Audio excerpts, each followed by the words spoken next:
that it turns out that the nature of Fed spillovers, as we call them, to other countries, depended on the types of shocks to which the Fed was responding. In the early 1980s, Fed tightening was motivated by high inflation. So the Fed needed to raise interest rates basically in order to throw the economy into recession in order to lower inflation. And that presented the emerging market economies with a double whammy. Not only the difficulties associated with high interest rates, but also the lost exports to the United States that were associated with the U.S. recession. So when the U.S. economy and the global economy go into recession, that is bad for emerging markets.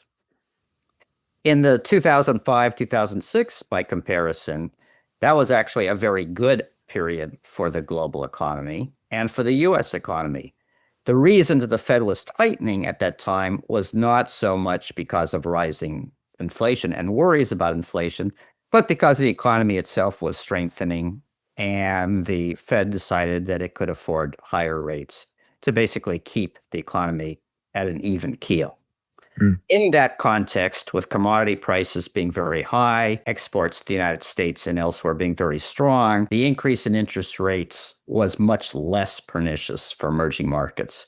So that's the reason why it matters why the Fed is tightening in terms of its impact on other economies throughout the world.